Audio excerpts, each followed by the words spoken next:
ভূপেন হাজৰিকা ডাঙৰীয়া তেখেতে মোক জনাইছে যে জুবিন গাৰ্গ ডাঙৰীয়া বা আমাৰ মৰমৰ জুবিন এই সংসাৰত নাই, তেখেতে এই সংসাৰৰ পৰা আঁতৰি গৈছে।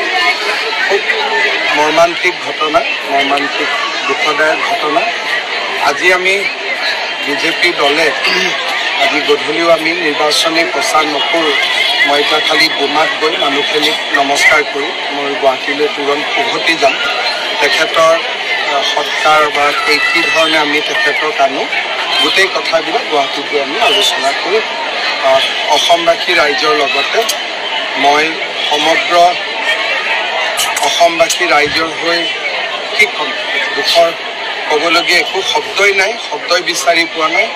এটা মৰ্মান্তিক ঘটনা, জাতিৰ অপূৰণীয় ক্ষতি, জাতিৰ এটা অমূল্য সম্পদ আমি হেৰুৱাই পেলালোঁ।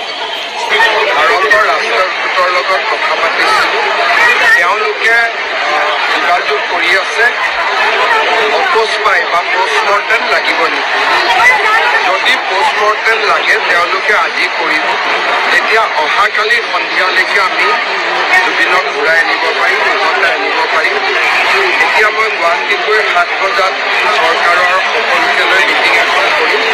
তাৰপিছত যিমানখিনি ডিটেইলছ মোৰ লগত থাকিব সকলোখিনিক লৈ মই ৰাতি 8 বজাত সাংবাদিকক সম্বোধন কৰিম। বৰ্তমান যিহেতু ছিংগাপুৰৰ নিয়ম নীতি পালন কৰিব লাগিব, এটা যিহেতু দুৰ্ঘটনা হৈছে, সেইকাৰণে তেওঁলোকৰ নিয়ম নীতিখিনি পালন কৰাৰ পিছতহে আমি জুবিনক উভতাই আনিব।